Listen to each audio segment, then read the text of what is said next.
Tell me why you think it's a good idea to give tax breaks to billionaires and allow 50,000 low-income and working-class people to die unnecessarily?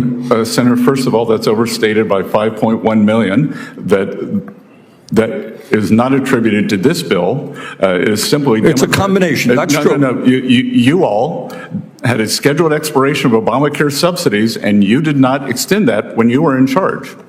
5.1 million, 1.4 million illegal aliens on Medicaid. All right, and there are work requirements. And our goal is to get more money to children and mothers. Really? Your goal is to get more money to children, and working people. Really? Come on. Welcome back, everyone. In today's video, we take you inside a heated Senate hearing where Senator Bernie Sanders questioned Treasury Secretary Scott Bessent about tax cuts, Medicaid, and income inequality.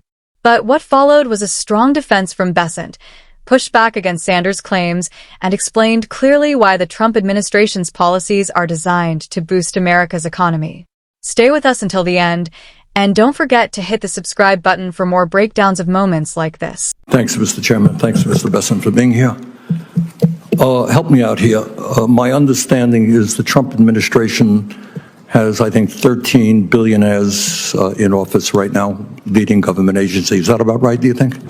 I have no idea, Senator. I think that's what the number is. Do you think it's a coincidence, given the large number of billionaires in the Trump administration, that this particular piece of legislation would provide $235 billion in tax breaks to the top 0.2% by expanding the exemptions in the estate tax? Senator, I will tell you that when the 2017 Tax Cuts and Jobs Act passed, my tax rate went up. Well, I don't know your exact situation, but I can tell you. Tell me about how many people do you think are in the top 0.2%? Sorry? Number of people in the top 0.2% who would benefit from this particular $235 billion tax break. Well, I know the top 10% is now paying 7%. That's not the question. Of the total tax. My question is, why do you think at a time of unprecedented income and wealth inequality, when people like yourself economically have never ever had it so good, why do you think it's a good idea to cut Medicaid for low-income and working-class people by $700 billion to give $235 billion in tax breaks to the very, very, very richest people in this country, perhaps a few hundred families? Please justify that and tell me about that. Well, Senator, I don't know, but the Democrats had the trifecta, and there was no tax increase or wealth tax on billionaires. You choose. I'm not talking about a tax. You chose not to do that. Mr. Bessent, I am not talking about a wealth tax. Explain. A few hundred of the wealthiest families in this country, $235 billion tax break. Explain to the American people why you think that's a great idea. I think that this will increase small businesses substantially. That most small businesses, they are... Has zero to do with, come on, you're smarter than that. This is the top 0.2%. This is not a mom and pop store. These are multi-billionaires, and the savings go to their kids after they pass away. This is nothing more than a gift to billionaires in this country. Well, sir, that's just not correct, because the top 10% paid a bigger share of taxes after TCJA. I'm talking about one provision in this. I don't want to argue with you about taxes in general. One provision, few hundred families, $235 billion in tax breaks. You can't justify that because morally it is totally unjustifiable. Let me ask you another question. If you guys want to cut $1 trillion in Medicaid and the Affordable Care Act, the estimate from CBO, I believe, is that over 15 million people lose their health insurance.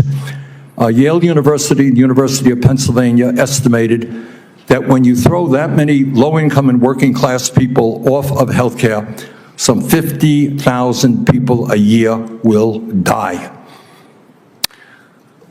Tell me why you think it's a good idea to give tax breaks to billionaires and allow 50,000 low-income and working-class people to die unnecessarily? Senator, first of all, that's overstated by 5.1 million. That is not attributed to this bill. It is simply... It's a combination. That's true. No. You all had a scheduled expiration of Obamacare subsidies, and you did not extend that when you were in charge. 5.1 million, 1.4 million illegal aliens on Medicaid. All right, look. And there are work requirements. And our goal is to get more money to children and mothers. Really? Your goal is to get more money to children, and working people. Really? Come on. Do you know how many people, and I was surprised to hear this, I don't know if you know it or not, how many people lose their jobs every year, quit, or get fired or whatever? Do you have any idea? Well, there's something called the quits rate, and so when the job market is strong, more people quit. But yeah, I was surprised that I just researched this. I don't know. Do you happen to know? I don't know the number. I was surprised. Would it be shocking to you? It was to me. 20 million people leave their jobs a year. Doesn't shock you, right? It's a big labor force, right? Yep. So some guy leaves the job, maybe they move, maybe something happens in their lives, right? We have a lot of transition in the labor market, correct? Maybe they get a better job. Right, exactly. Maybe they do. Or maybe they have to stay home, their wife gets sick, whatever, we don't know. But 20 million people lose their jobs in a given year, leave their jobs in a given year. Are those people lazy? What happens when I leave my job and maybe I have to move to another state to take care of my ill mother? And I desperately need Medicaid. Am I too lazy now to be able to get Medicaid? I think that's a mischaracterization of the work requirement.